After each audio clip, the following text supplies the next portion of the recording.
Bonjour et bienvenue dans cette nouvelle vidéo sur la sélectivité en chimie organique.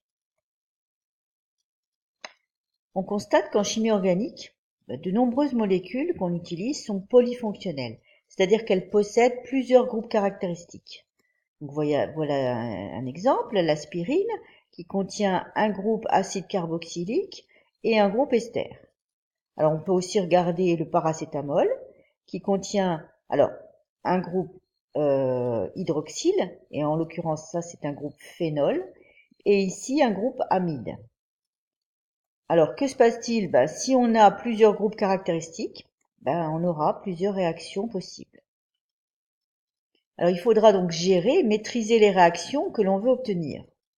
On va prendre aussi maintenant, on va étudier déjà un petit cas particulier, puisqu'on vient de dire qu'il y aura plusieurs réactions possibles. On a par exemple l'anhydride éthanoïque. Alors voilà cette molécule d'anhydride éthanoïque. Et quand on regarde la réaction entre l'anhydride éthanoïque, c'est la réaction pour former du paracétamol, l'anhydride éthanoïque et le para-aminophénol, qui contient un groupe amine et un groupe phénol, en l'occurrence un groupe hydroxyle, normalement, ici, on a ici deux situations, et ces deux groupes-là pourraient réagir. Et on s'aperçoit que, en faisant la réaction même plusieurs fois, seulement ce groupe ici, ce groupe amine, va réagir avec ce groupe anhydride éthanoïque. Lorsqu'on a ce type de réactif là, qui ne réagit qu'avec certains groupes, on appelle ça un réactif chimiosélectif. Et lorsqu'on a ce type de réaction chimique, on dit que cette réaction est sélective. En l'occurrence, on a de la chance, la réaction ne se fait que avec un seul groupe. Donc déjà, c'est bien.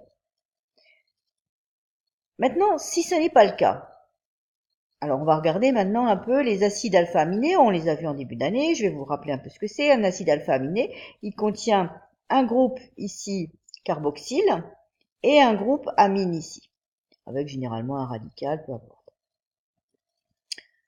Alors, que se passe-t-il lorsqu'on veut faire réagir deux acides aminés? On va créer ce qu'on appelle un dipeptide. Donc voilà un exemple. Alors j'ai pris l'acide aminé que j'appelle R1, parce que ici j'ai un radical R1, donc avec un groupe amine, un groupe carboxyle, l'acide aminé R2 ici, et là vous voyez que j'ai créé donc un dipeptide, et dans ce dipeptide on a ce qu'on appelle la liaison peptidique ici, c'est une fonction amide, COON. Voilà. Et donc, lorsque je crée ça, en faisant réagir R1 avec R2, et c'est le groupe carboxyle ici qui réagit avec le groupe amine ici, j'obtiens le dipeptide que j'appelle R1, R2. Voilà. R1 en premier, R2, et ces deux-là réagissent. Mais, en réalité, c'est un peu plus compliqué que ça. Pourquoi? Parce que j'ai deux fonctions acides carboxyliques, puisque j'ai deux acides aminés, et j'ai deux fonctions amines. Et puis qu'en réalité, voilà, qu'est-ce qui peut se passer? Il peut se passer ce qu'on vient de voir ici. On peut avoir la réaction R1, R2, mais il peut se passer aussi l'inverse, que ce groupe ici réagisse avec cette fonction amine. Donc là, j'aurai R2, R1. Mais ce qui peut se passer aussi, c'est que ce groupe carboxyle réagisse avec son propre groupe, le groupe amine d'une autre molécule acide R1, et puis une autre, la même chose pour R2. Donc en réalité, on va créer 4 dipeptides possibles. Les dipeptides, celui dont on a parlé, le R1, R2, le R2, R1, et aussi les R1, R1 et R2, R2. Alors, si maintenant, on voulait créer seulement le dipeptide R1, R2 dont on a parlé au début, ce qu'il faut faire, c'est empêcher, en réalité, on avait dit que il fallait que ce groupe carboxyle réagisse avec l'amine de l'autre acide. Il faut empêcher cette fonction-là de réagir avec quelque chose. Soit avec un autre amine R1, acide aminé R1, soit avec un autre R2. Donc, il faut empêcher ça. On dit qu'on va protéger cette fonction. Voilà. Cette fonction amine, on la protège. Alors on met ça comme on veut, soit on met un P de protection, soit on met comme ça un petit cadenas, peu importe, on dit qu'on protège la fonction. Et voilà, Alors, ça se fait en faisant une réaction particulière, etc. Mais ça, c'est hors programme. Vous devez juste dire que vous protégez la fonction. Donc ça ne peut plus réagir. Vous faites la même chose avec le deuxième ici, et pour ce deuxième, c'est cette partie-là qui ne doit pas réagir, hein, puisque c'est cette partie amine qui va réagir ici. Donc, on va protéger la deuxième fonction. Voilà, la fonction acide carboxylique. Voilà.